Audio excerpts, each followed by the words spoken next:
नमो बुद्धाय मित्रांनो, आपल्या सर्वांचे आपल्या मनपसंत चॅनल मनशांतीवर स्वागत आहे. आपण मिलिंद प्रश्न या ग्रंथाचे वाचन करीत आहोत. चला तर सुरू करूया आजच्या वाचनाला. उपभाग 64, अर्हंतांचे दोष.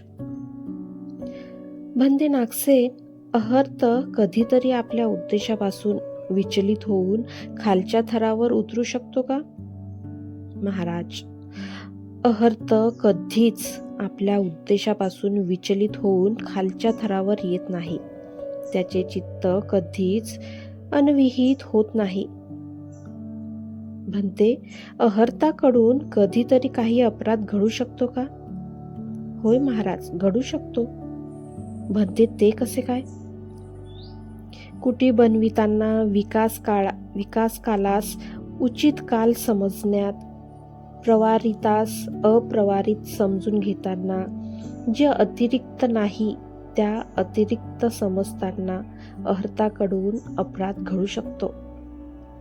भंते नागसेन, कोणाकडून अपराध घडण्याची 2 कारणे असू शकतात. 1. बेसावधपणा किंवा अज्ञान. तर बेसावधपणामुळे अर्हंतांकडून असा अपराध घडू शकतो का?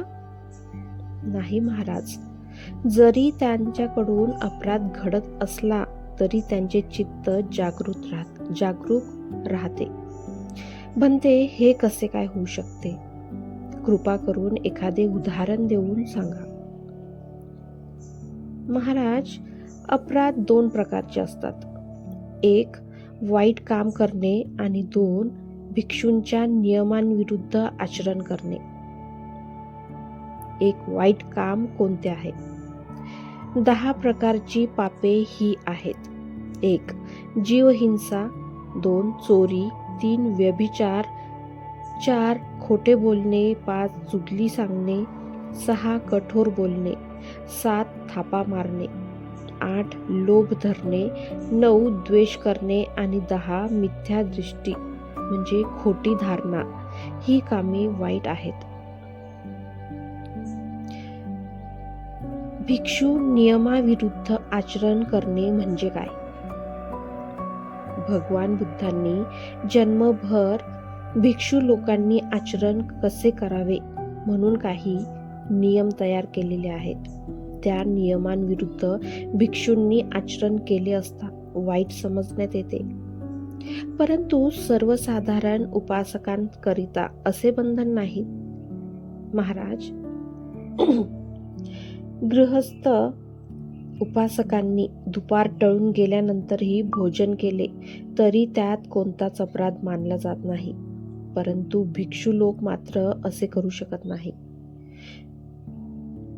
फुले पाने गृहस्थ उपासकांनी तोडले असता त्यांना काहीच दोष लागत नाही. परंतु भिक्षू असे करू शकत नाही.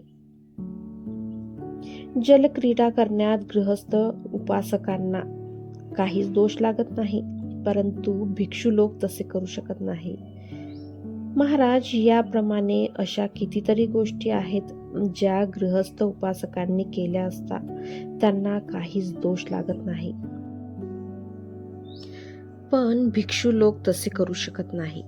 महाराज, याप्रमाणे अशा कितीतरी गोष्टी आहेत ज्या गृहस्थ उपासकांनी केल्या असता त्यांना काहीच दोष लागत नाही. परंतु त्याच गोष्टी भिक्षू लोकांना जन्मभर कधी करता येत नाही. महाराज, हेच भिक्षूंच्या नियमाविरुद्ध आचरण करणे होय.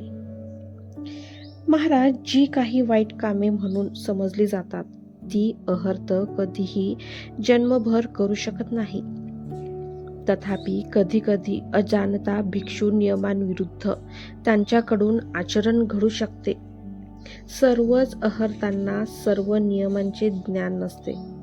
सर्व काही जाणून घेण्या इतपत त्यांच्यात शक्ती नसते. स्त्री पुरुषांची नावे किंवा गोत्र अर्हंत जाणून घेऊ शकत नाहीत. एखाद्या विशिष्ट रस्त्याची सुद्धा त्यांना माहिती नसते. तरी पण अहर्तांना मुक्ती काय आहे याची जाणीव अवश्य असते. 6 अभिज्ञातील सर्वच विषयाची त्यांना पुरेपूर माहिती असते. महाराज, सर्वज्ञ बुद्धांनाच सर्व काही जाणून घेण्याचे ज्ञान असते. ठीक आहे, भंते नागसेन, तुम्ही केलेला खुलासा मला मान्य आहे. उपभाग 65. अस्तित्वात नसलेली वस्तू. भंते नागसेन, संसारात प्रत्यक्ष बुद्ध पाहण्यात येतात, बुद्ध श्रावक पाहण्यात येतात, चक्रवर्ती राजा पाहण्यात येतो, लहान मोठे राजेही पाहण्यात येतात, देवता आणि मनुष्यही पाहण्यात येतात, श्रीमंत आणि गरीब लोकही पाहण्यात येतात, प्रगतिशील लोकही पाहण्यात येतात आणि अधोगतीला जाणारे लोकही पाहण्यात येतात. पुरुषांचे पुरुषलिंग नष्ट होऊन स्त्रीलिंग उत्पन्न होत असलेले, तसेच स्त्रीचे स्त्रीलिंग नष्ट होऊन पुरुषलिंग उत्पन्न होताना पाहण्यात येतात. चांगली कामे बिघडताना दिसतात, पाप आणि पुण्याची फळ भोगत असलेले लोकही पाहण्यात येतात. संसारात कितीतरी अंडज, जरायुज, स्वेदज आणि कितीतरी औपपातिक प्राणीही दिसून येतात. पाय नसलेले प्राणी पाहण्यात येतात, 2 पाय असलेले, 4 पाय असलेले आणि कित्येक पाय असलेले प्राणी सुद्धा पाहण्यात येतात. संसारात राक्षस, यक्ष, कुंभार, असुर, दानव, गंधर्व, प्रेत, पिशाच, किन्नर, मोठे मोठे साप, नागलोक, गरुड, सिद्ध आणि विद्याधर हे सर्वच आहेत. हत्ती, घोडे, गाय, म्हैस, उंट, गाढव, बकरे, मेंढे, लांडगे, मृग, डुक्कर, सिंह, वाघ, चित्ते, अस्वल, जंगली कुत्रे, तडस कुत्रे, कोल्हे, तसेच अनेक प्रकारचे पक्षीही पाहण्यात येतात. सोने, चांदी, मोती, शंख, उत्तमोत्तम दगडी रत्ने, मुंगा, लाल मणी, मसार, गल्ल, वैदुर्य, वज्र, स्फटिक, लोखंड, तांबे, पितळ आणि कांसे इत्यादी धातू दिसून येतात. या भूतलावर क्षोमवस्त्र, काषाय वस्त्र, सुती वस्त्र, गोणपाट आणि कांबळेही पाहण्यात येतात.